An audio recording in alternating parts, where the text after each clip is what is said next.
I ask you a provocative question? I don't mean to offend you by any way, but Sure. do you think that the moral system of India or the moral system of America, which is better?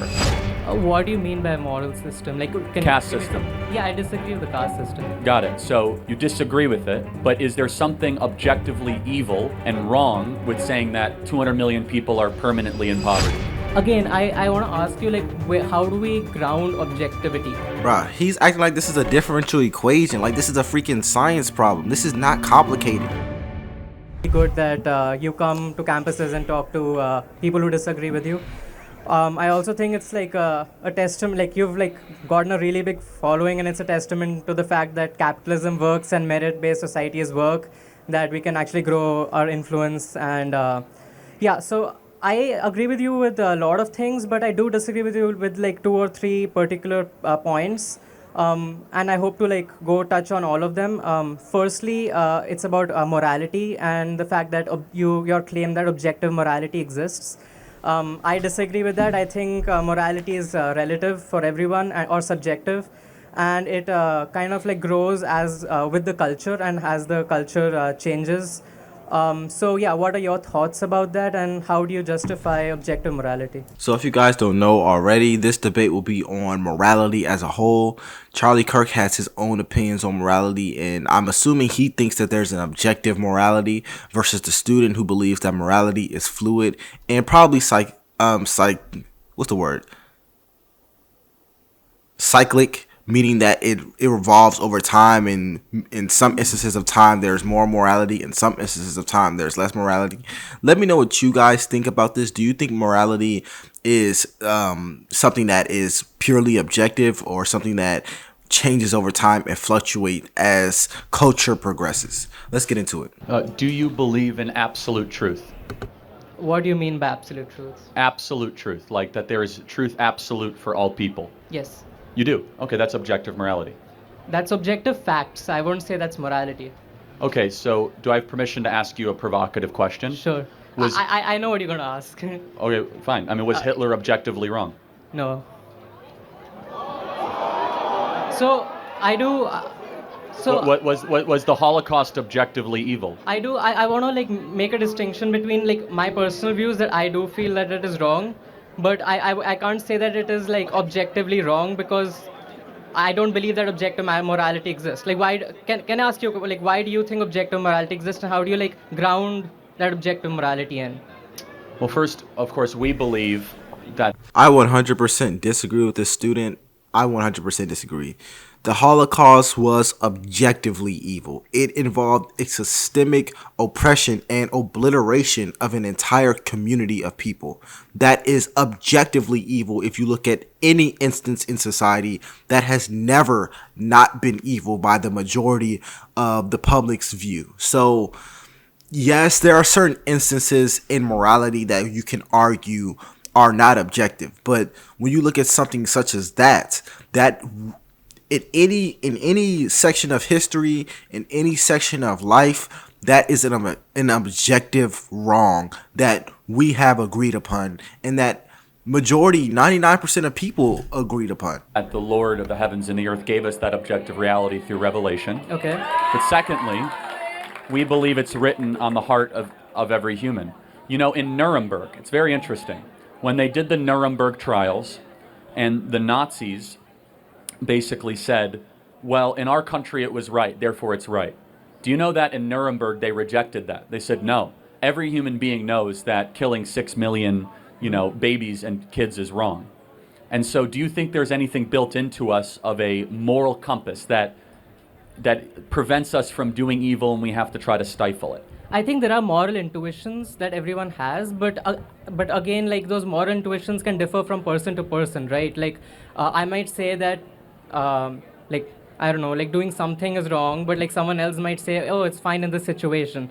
So like, how do you distinguish? Like, so it's obviously subjective, right? Like everyone might have their own opinions on what is right and what is wrong. So how do you how do you make a framework that says that, like, these are the rules of what is right and what is wrong, and like how do you ground The that? more important question is, do you believe in God? Which I guess you do not.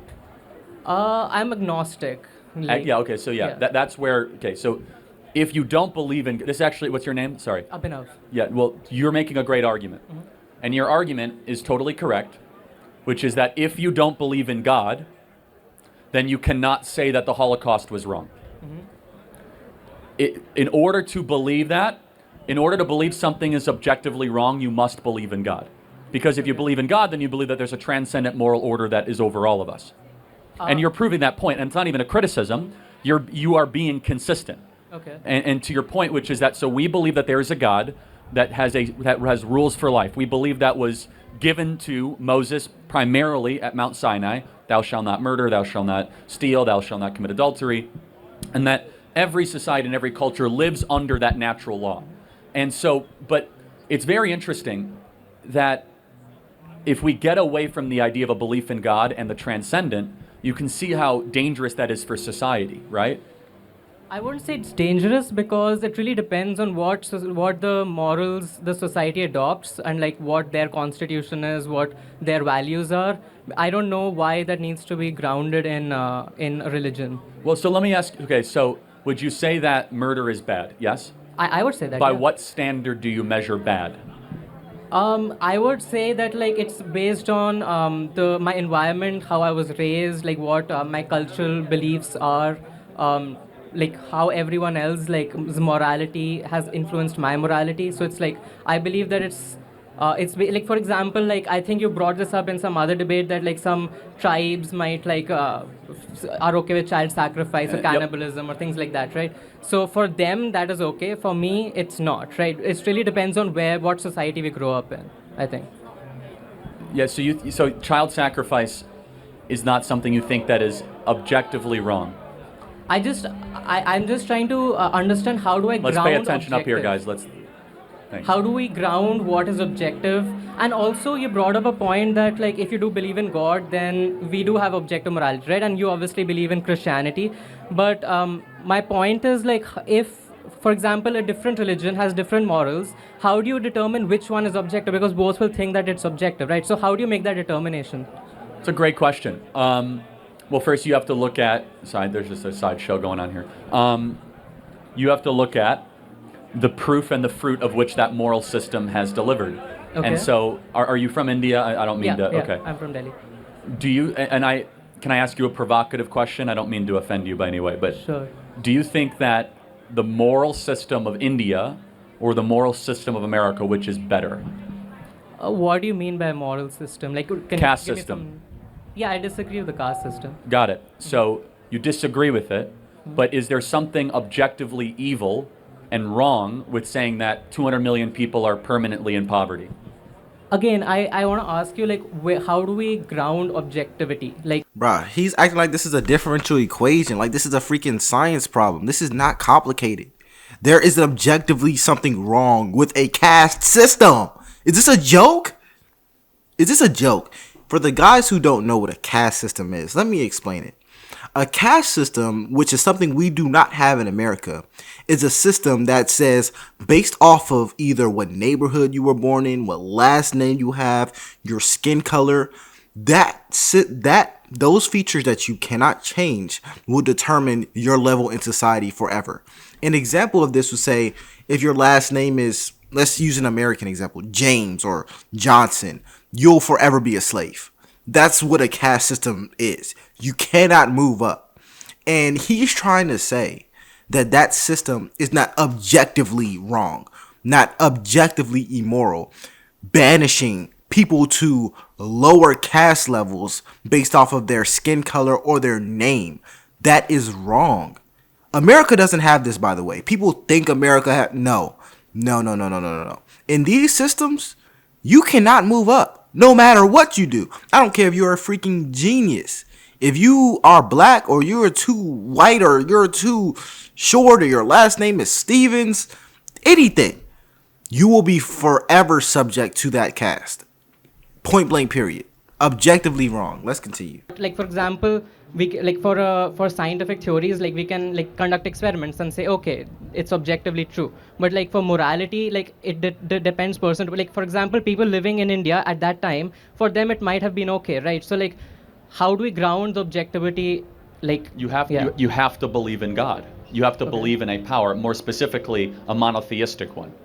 Okay, why is that? Well, because if you have many gods, polytheism, you have many moralities.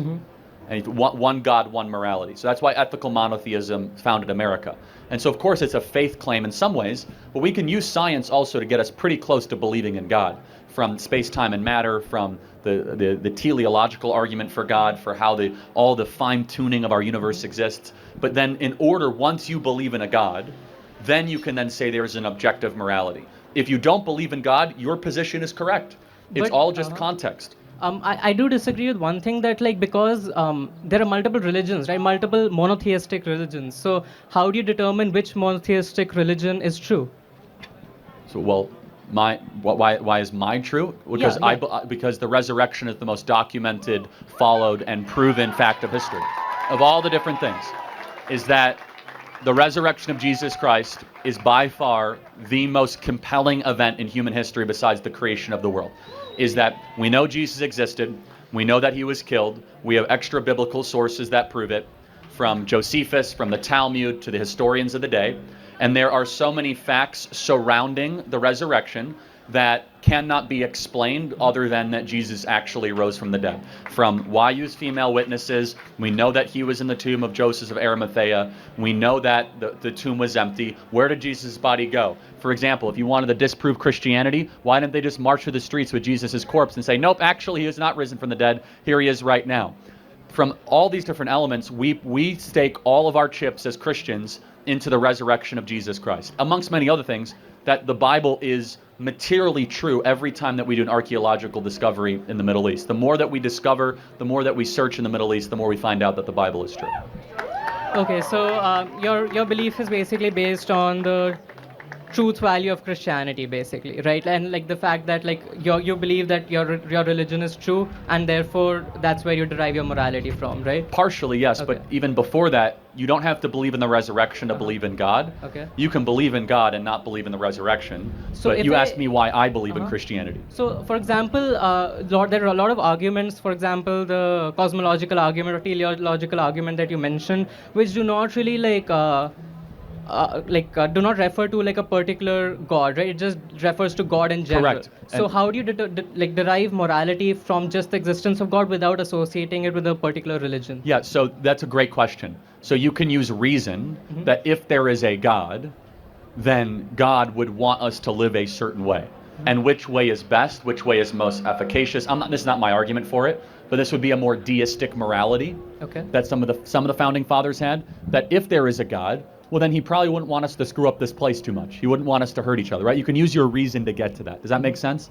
Yeah. And it's not a perfect fit. The Christian answer is a far better one, right?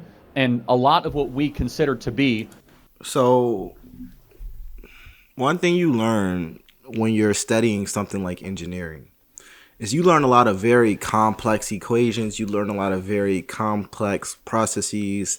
You learn how to build very technological things that are not easy to build. But as you progress as an engineer, one thing you're going to realize, and this probably applies to any high achieving field, anything that you're the best at, is that sometimes the most simple answer is the right answer. This can go from something like engineering to something even like that's a trade that you have to get like a license for, such as getting your CDL. Sometimes the most simple thing that you can do is the best thing that you can do. The reason I'm bringing this up is because this student is overthinking something so simple, such as morality. In his eyes, it seems that there is no objective morality. The reason why this is a problem is because if you don't believe that there's an objective morality, then how could you have a morality? How could you enforce a morality? How could you vote on a moral topic if you don't even believe that there is a objective morality? There isn't an objective wrong. If you don't believe in objective wrong, then how can you believe in objective rights? Like it just really confuses me. He's really overthinking something that's so simple, such as morality. Some things are just wrong. You should just know that they're wrong. Whether you are a kid, whether you are an adult, some things we just know are wrong. Bullying is wrong. The caste system is wrong. The only people who don't think it's wrong are the people who are benefiting from it. But nonetheless, I'm going to end this video here. My name is Jojo, and I'll see you guys on the next one. Peace.